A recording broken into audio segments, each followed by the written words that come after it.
Hi, welcome to Queen of the Ring, the podcast that wants to talk to you all about wrestling. My name is Alexa.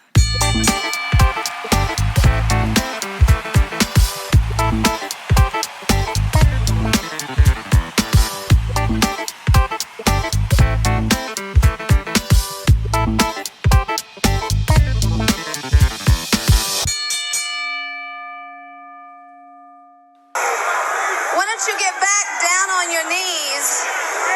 Because that's the way we like to see our men. Down on their knees. And I would, of course, like to thank the fans for wanting to see me naked. Yes! Thank you! Thank you very much! Puppies! Puppies, JR! And last week, I wanted to have a live sex celebration with my love kitten, Lita. Listen, the time to play hard to get is over. Sex is an interesting part of the human existence and experience. I think I ever took my first human sexuality class in community college. I knew I wanted to do something with it. And I always thought that everyone thought about sex, even the people who don't think about sex in a desiring way, they still kind of think about it in general. I ended up having a minor in human sexuality, and I'm really interested in sex as a sociological tool. And when you bring it into professional wrestling, it is a really important piece of storytelling. I want to take you guys on a little bit of a weird ride, so I hope y'all stay with me and follow along as much as possible.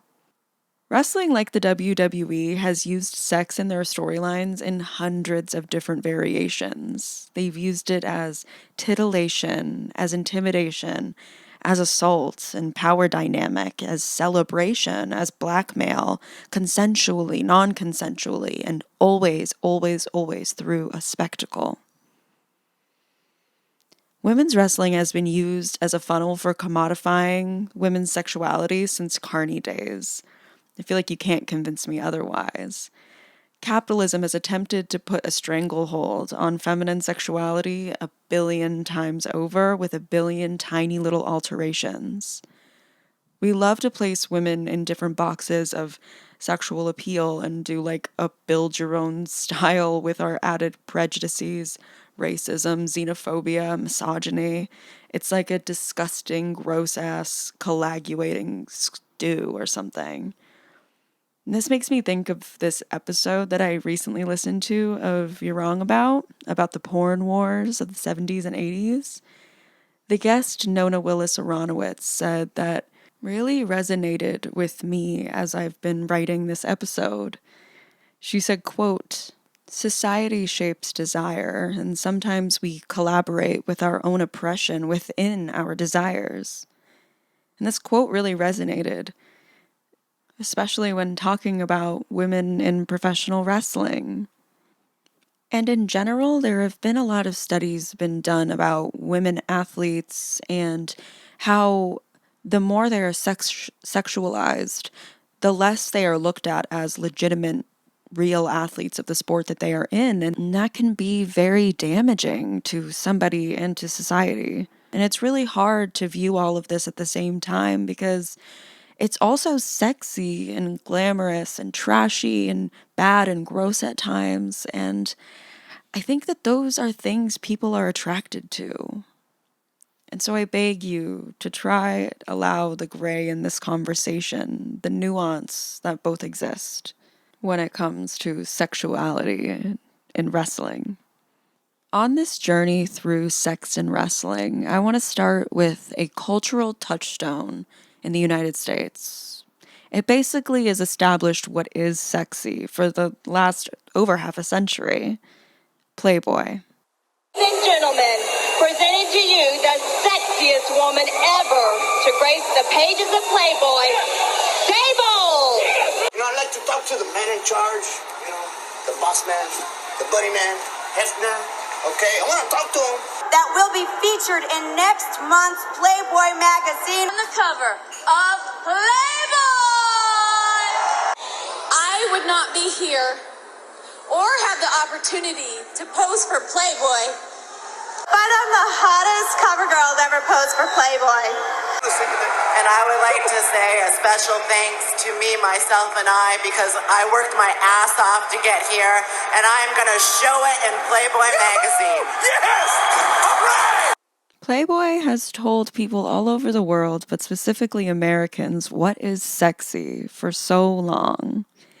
The WWE and Playboy have a very special relationship, but Hugh Hefner's business found its way into wrestling much before his relationship with Vince McMahon started. In 1972, in the Sacramento area of California, there was a local wrestling show called Big Time Wrestling. Mickey Garcia was a Miss Sacramento at the time, and she got a job at the show as quote-unquote Miss Wrestling herself. She would hold up cards, come out in between bouts, and just overall be sexy. This same year, Hugh Hefner was watching Big Time Wrestling at his house, and when he saw Mickey, he was enthralled, and he reached out to her to be Miss January 1973 for Playboy magazine. She ended up being only the second woman in the magazine's history to appear fully nude. And with this, wrestling and Playboy began their romance. In December of 1989 edition of Playboy, some of the women in the televised kind of satirical wrestling show Glow, Gorgeous Ladies of Wrestling, appeared in a multi-page shoot. And at this time, when things at World Wrestling Entertainment were sanitized and Miss Elizabeth reigned as the First Lady of Wrestling, Vince McMahon would say, quote, he didn't think that Playboy and WWE went hand in hand. But something one cannot ignore is that Vince McMahon and Hugh Hefner have a very similar vibe about them. Maybe it's just that they're both fellow incredibly rich white men who use other people's bodies as capital? I don't know, you tell me. But whatever Vince wanted to say in the early 90s, he's insane because we all know that WWE and Playboy go quite well together. They would change their tune pretty quickly after saying this because in 1999, the WWE's Sable, who was a valet and not really a wrestler, was on the cover of Playboy magazine, and it was the highest sales that they had ever received in their whole run as a company, which is pretty insane. But that was until China was on the cover the next year of 2000, and I mean, I own that one. So many different women that were in the WWE also posed for Playboy, either before, during, or after their runs. Like Tori Wilson, Medusa, Sable, Maria Kanellis, Candice Michelle, Christy Hemme, Chyna, Ashley Massaro, Maurice, and I would imagine I'm missing some. And so many of those women are blonde white women, and I just find that to be an interesting racist element to who would be getting covers on Playboy at this time. But I think that it could maybe even be argued that WWE's ties with Playboy spurred on and catalyzed what actually became the Divas division. The WWE says that Sunny or Sable was one of their first divas, and Sable was the first person in the WWE to have something with Playboy. And they say that the Divas division spurred on after that, and it almost seemed that during the Divas division, more women wrestlers were getting chances with Playboy than chances in the ring. But the WWE kind of cut its ties with Playboy when they went back to their PG ways. And they seem to do that every 10 years or so, kind of following the cycle and following the trends. To take this a little bit further, outside of Playboy, the relationship between wrestling and pornography is very interesting to me and kind of present. So many wrestlers either turned to pornography or were in the industry pre-wrestling. And I mean, it makes sense. They have nice bodies, names, and faces that people at least recognize. And there's something interesting about professional wrestling and pornography. Because people say like professional wrestling makes kids more violent. And around the same time, people would be saying that modern day pornography would make kids more like sexually obsessed or like perverse somehow. And these panics happened kind of at the same time and morphed together at times, I feel like. And I don't know, I don't have that much else to say, but I feel like an episode about sex, I have to include that. It's true. There's been many men that have also been sexualized, commodified, and taken advantage of course, by the WWE. But in some of those situations, it cannot be ignored that the positions of power were more equated between men in this industry. The first man I think of when I think about sexy WWE wrestlers is Shawn Michaels, HBK.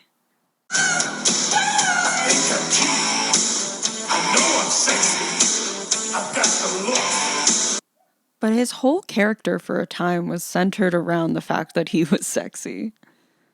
And he wasn't the only one who had a character based on their sex appeal. Some more men like Val Venus, who had a porn star character, or Mark Henry, who was known as a super sexy character for a while with really sexy music.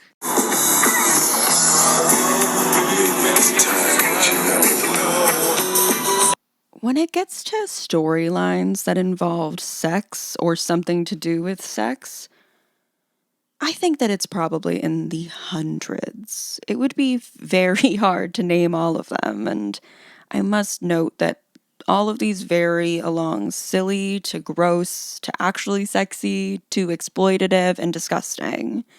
And I kind of want to name just a few random ones. Some I've already mentioned on the show, like Jacqueline and Terry Reynolds as PMS using the wrestler Meat for sex, Edge and Lita live sex and their whole storyline in general, every bra and panties match, any bikini contest, Luna and Goldust's dominatrix vibes and Goldust in general. Then there's some that I haven't really talked about, like the proposal of Billy Gunn and Chuck, like Vince McMahon forcing Trish Stratus to strip to save her job, Kane electrocuting Shane McMahon's balls, Kurt Angle sexually harassing Sharmell, Booker T's wife, Mandy Rose seducing Jimmy Uso, Trish Stratus, quote-unquote, having sex with Vince McMahon in his limo, and actually Vince McMahon repeatedly either writing or at least approving of storylines that include him and Trish Stratus making out or doing a myriad of other sexual things, like literally 10 times, I feel like, maybe more. All of the strip teases, all of the flashing, all of the kissing, and so many wardrobe malfunctions, one most famously with Jacqueline Moore. And we all know why sex has been used in this so many times over. It's the same reason that sex is involved in almost every story that we tell, because it's a nice, titillating thing that catches our attention and our energy. Makes us want to watch, and it makes us want to tune back in next week.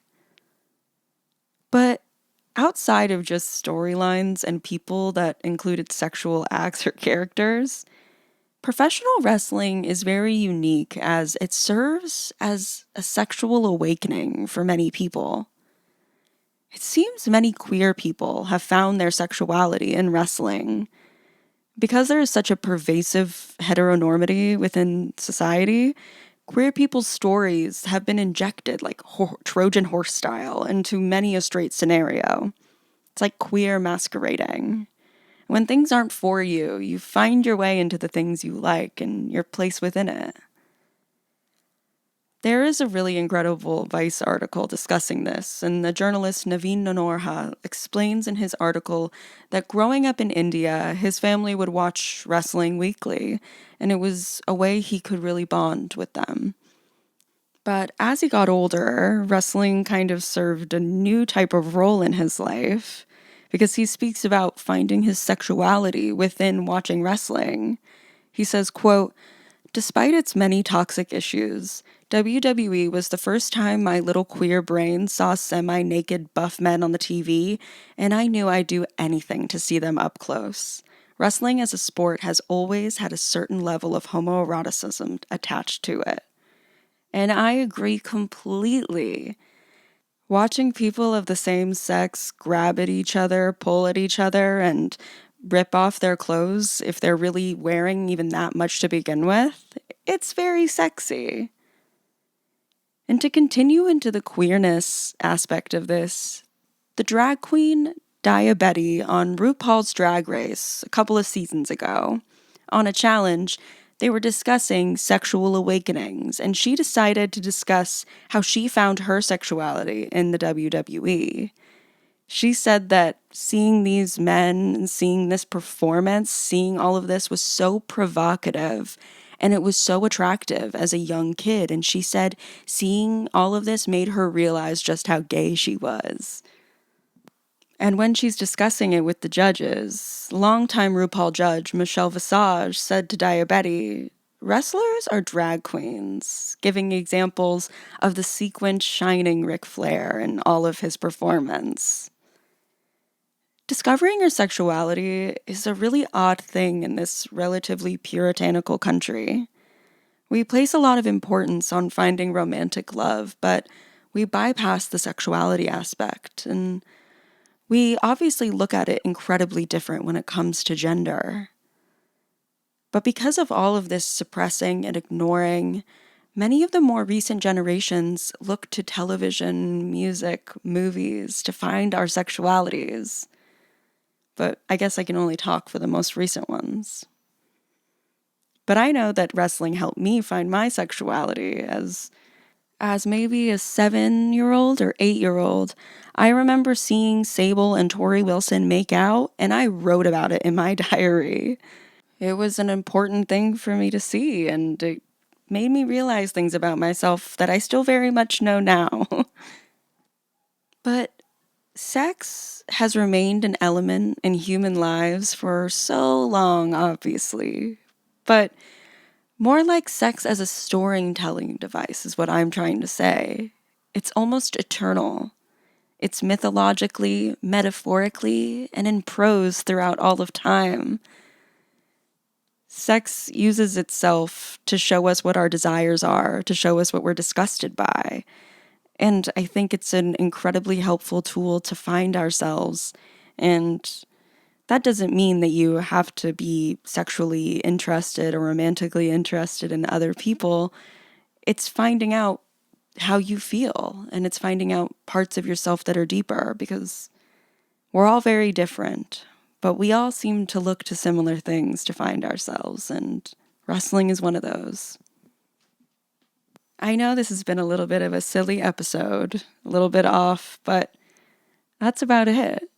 I just really wanted to talk about the implications of gender and sex in professional wrestling and what that all means, what it could mean, and I'd love to continue talking about this in future episodes, hopefully.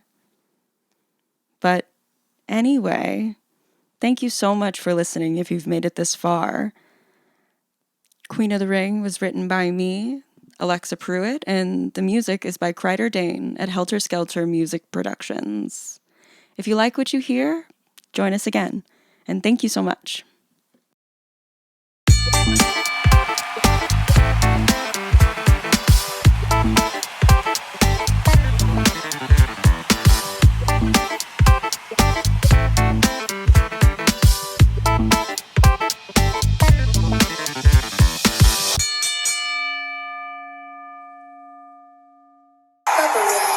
There is something about tables that just drives me crazy.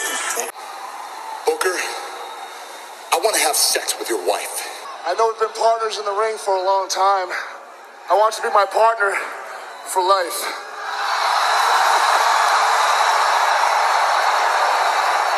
Yes! Yeah, he said yes! All right. He said